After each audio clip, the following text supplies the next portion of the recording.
Bonjour, je voulais aujourd'hui vous parler de la peur en avion. Parce que, qu'on soit enfant, qu'on soit des fois même adulte, on peut avoir la peur de l'avion. Et donc, c'est quelque chose qui n'est pas facilement contrôlable.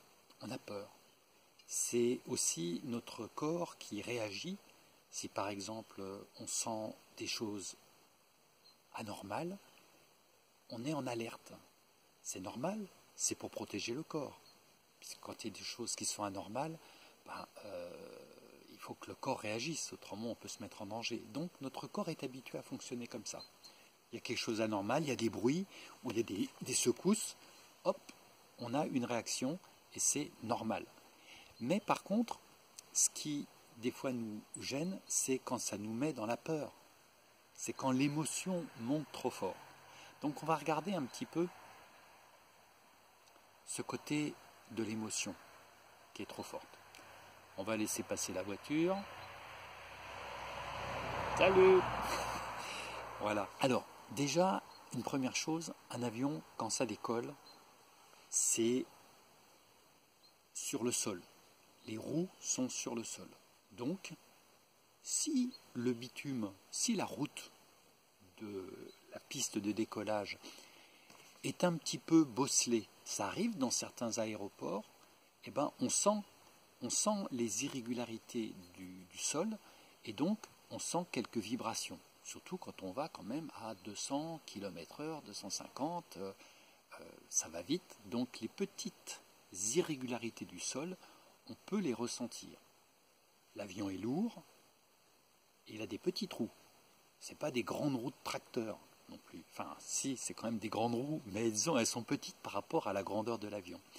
Donc plus une roue est petite par rapport à la grandeur de quelque chose, plus elle transmet ses vibrations facilement. Quand on est en vol, il y a des gens qui ont peur, par exemple, des turbulences. Les turbulences, qu'est-ce que c'est?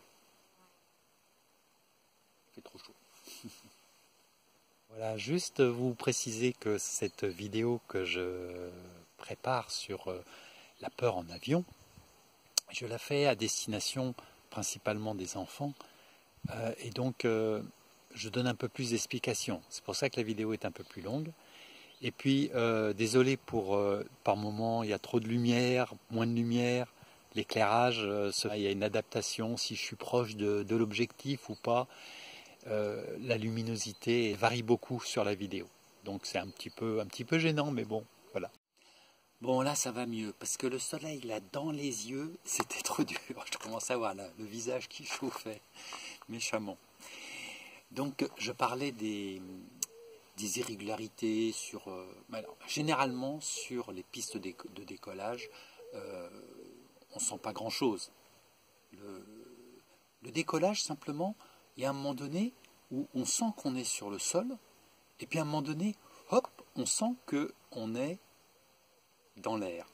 On sent que c'est tout doux. Et puis en même temps, ça monte.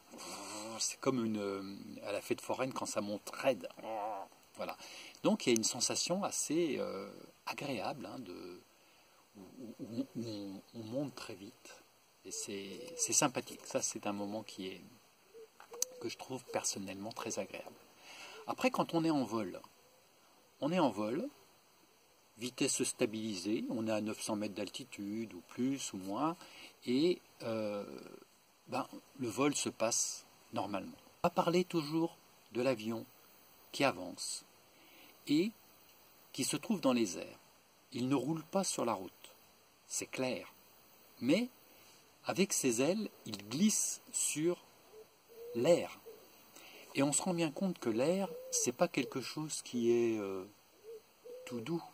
Quand il y a du vent, si je souffle, je sens le souffle sur ma main.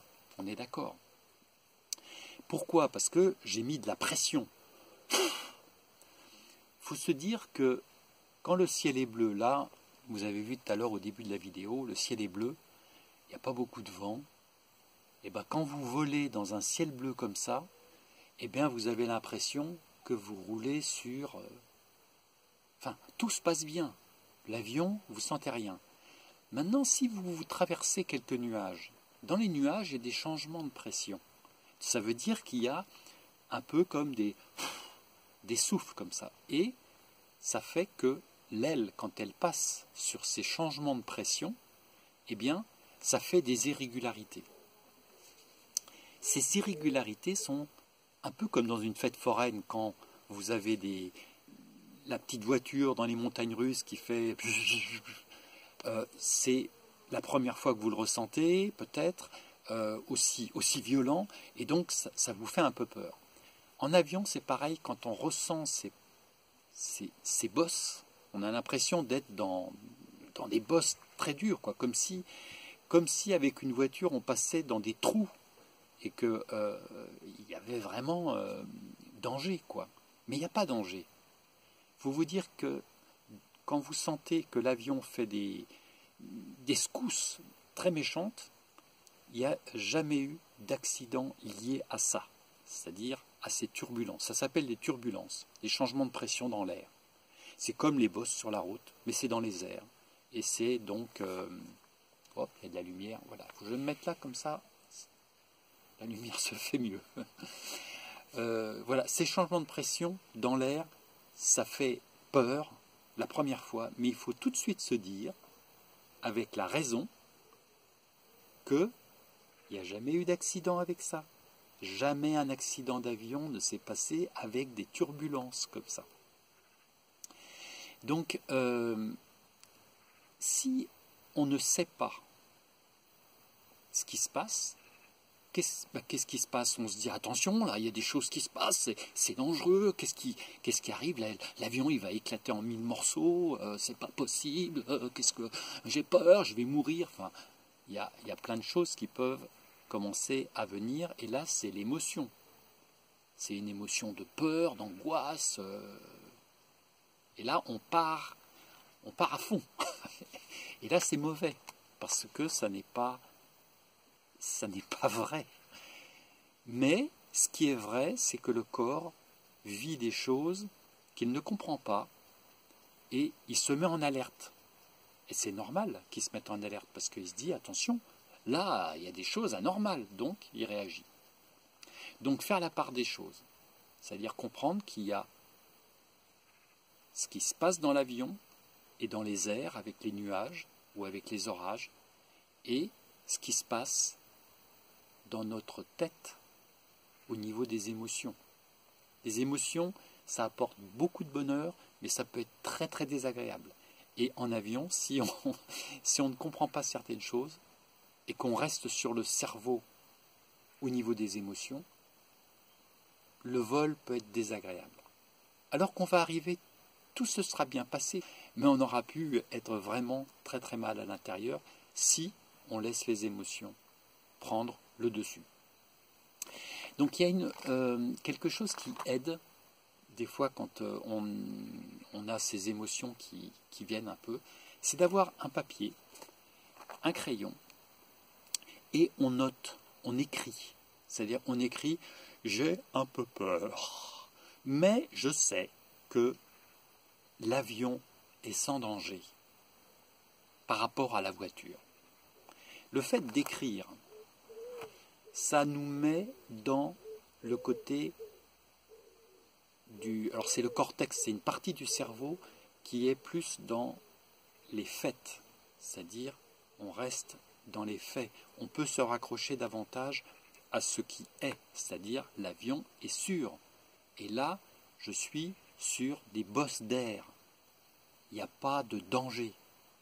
Le fait d'écrire, ça nous met dans un côté raisonnable, apaisé, par rapport aux émotions. Autrement, on est à fond dans les émotions, ça part, ça monte, et ça peut être très désagréable. Donc voilà, s'il y a des émotions qui viennent, et qu'on n'arrive pas à se dire « oui, je sais que c'est pas grave, que c'est... » mais la peur monte quand même, on prend le stylo et on écrit. On écrit ce qui se passe. J'ai un petit peu peur maintenant, mais voilà, hein, vous pouvez faire ce petit exercice, c'est quelque chose qui est bon.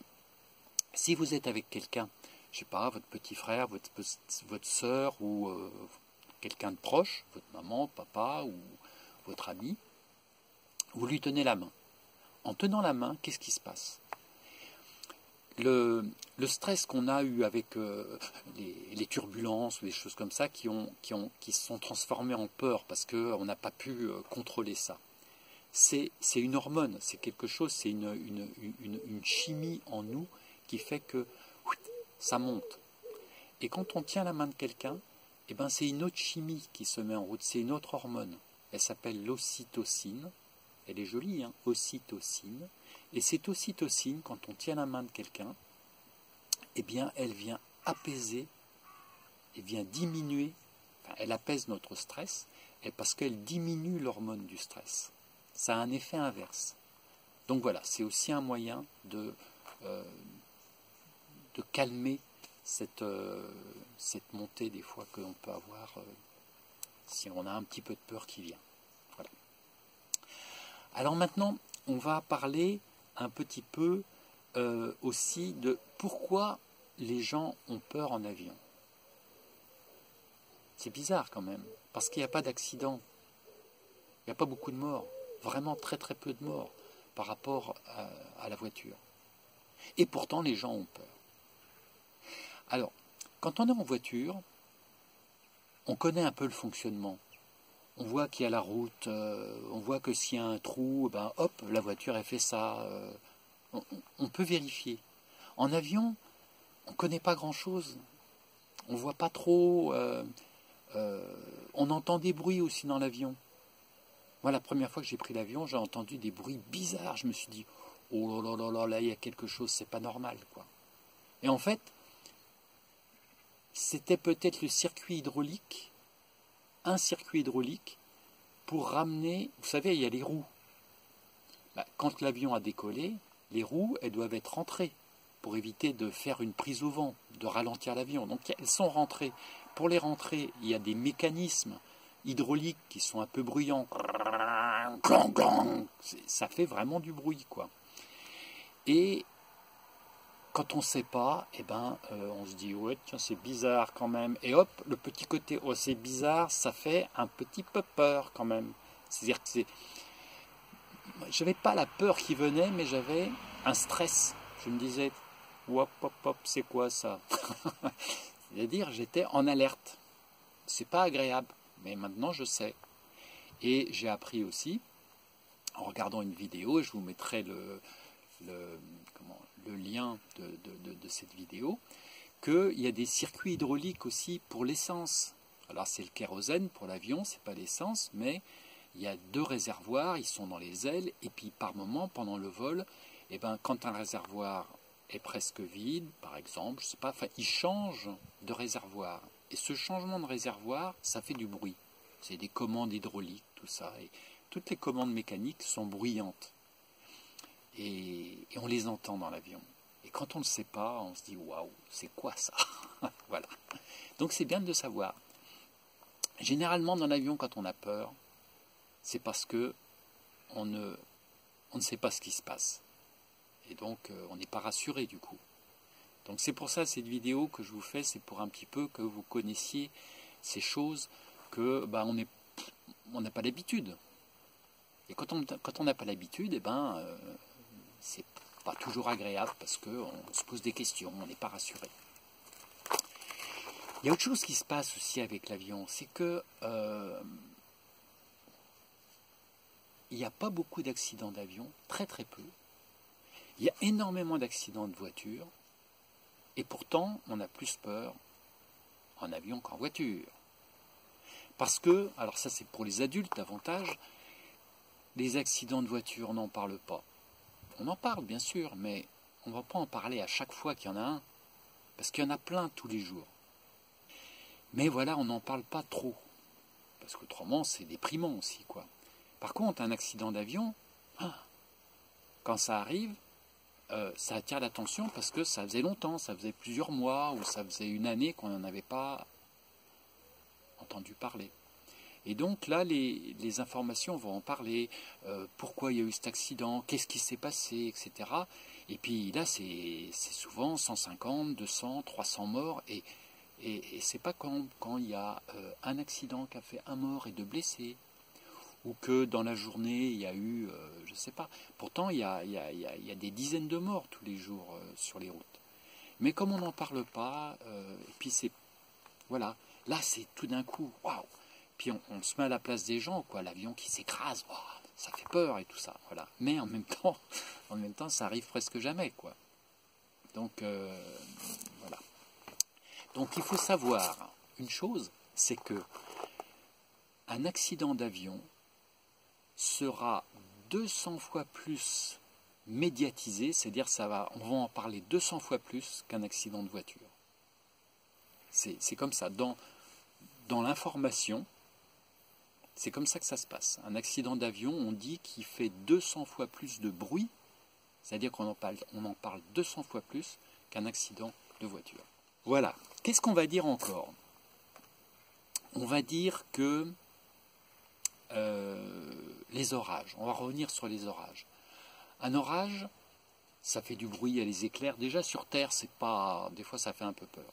Alors on se dit, s'il y a la foudre qui tombe sur l'avion et tout, est-ce que.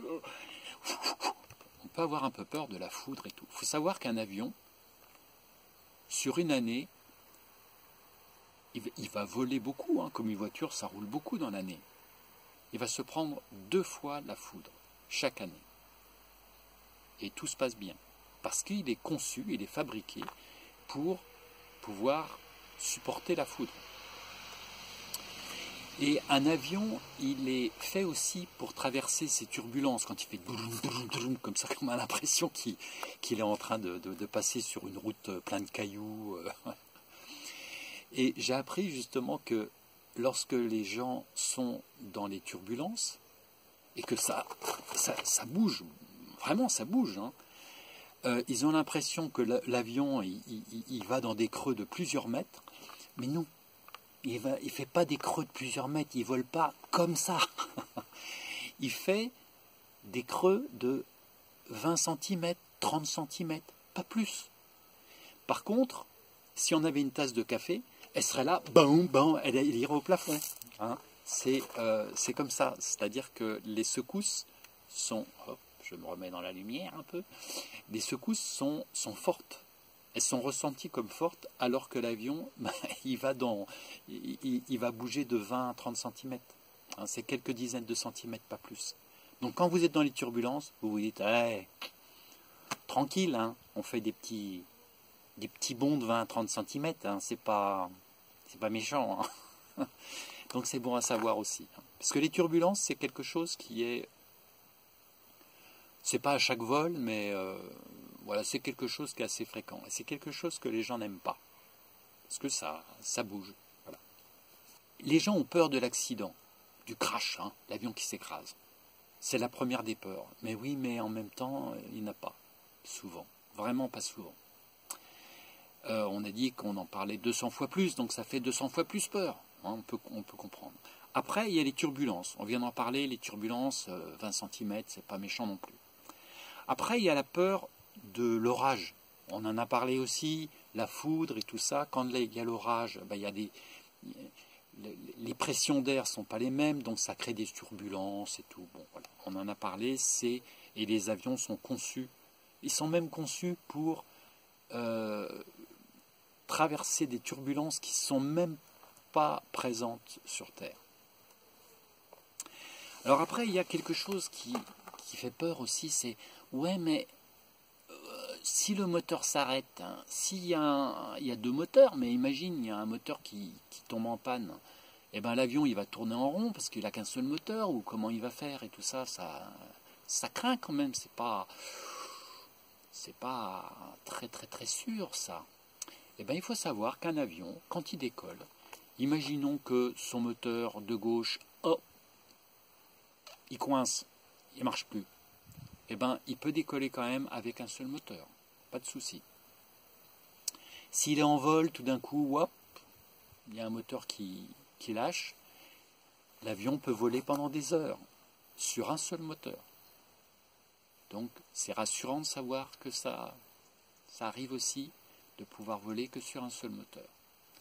Ouais, mais s'il y a les 2 moteurs ou les 4 moteurs qui tombent en panne, Voilà, il n'y a plus d'alimentation en kérosène, où il y a un problème électronique, et puis il n'y a plus de moteur. Ah ben là, on fait quoi? Et bien là, l'avion, il plane. Alors là, on se dit, ouais, attends, planer, mais c'est pas un planeur, c'est un avion, il est lourd. Ben oui, mais il est conçu aussi pour pouvoir planer. Et il peut planer pendant 3/4 d'heure. Ça fait beaucoup. Ça fait beaucoup, réfléchissez, hein. 3/4 d'heure sans moteur. Là, on se dit, waouh, quand même, l'avion, chapeau, hein, arriver à... Et pendant ces 3/4 d'heure, les pilotes ont tout le temps de téléphoner, de communiquer avec la tour de contrôle, les aéroports à droite, à gauche et tout ça. Et donc, lorsque les avions planent, ils trouvent toujours une possibilité d'atterrir sur un champ, dans un champ, ou souvent c'est dans un aérodrome, parce qu'ils ont 3/4 d'heure, ils ont le temps. Et donc, ils vont pouvoir trouver un endroit, ça peut être aussi un endroit dégagé, pour pouvoir atterrir. Il y en a même qui ont atterri en mer, sans problème. Donc, la panne moteur, c'est pas vraiment problématique. Ça, il faut le savoir aussi. Donc, on a presque parlé de tout, je crois. Je fais le petit tour, pour voir si j'oublie rien. Savoir que quand, imaginez qu'il y a du brouillard, vous regardez à travers la vitre, mais c'est le gros brouillard, et on va atterrir, mais on voit rien. Comment on peut atterrir quand on voit rien? C'est dangereux. Avec tous les automatismes, les radars et toute l'électronique qui est à bord, un avion, il peut atterrir dans le noir, dans le brouillard. Les pilotes n'ont pas besoin de voir. L'avion et les radars, tous les appareillages, ça permet de voir bien mieux que les yeux du pilote. Les atterrissages, donc, sont plus sûrs dans le brouillard qu'à l'époque où il y avait des vieux avions, les premiers avions, et où c'était les pilotes qui essayaient d'atterrir comme ils pouvaient avec leurs yeux, essayer de faire au mieux. Non, maintenant, l'électronique et les appareils à bord sont beaucoup plus fiables pour faire un atterrissage parfait. Donc, pas de problème avec le brouillard non plus. Autrement, les avions ne pourraient pas voler, hein, parce qu'entre la pluie, la nuit, le brouillard, les avions, ils volent quand même. Hein. Et ben voilà, on a fait le tour. C'est un peu long, mais ça permet de vraiment poser les choses un petit peu. Et sachez que si la peur est vraiment trop forte, pour des personnes qui ont vécu des traumatismes et que la peur est trop forte, eh ben, il faut se rapprocher de personnes compétentes qui pourront vous aider à traiter tout cela. Voilà. Eh ben, je vous souhaite un bon vol, apaisé, tranquille, sachant que tout se passe bien. Dans la majorité des cas. Allez, au revoir.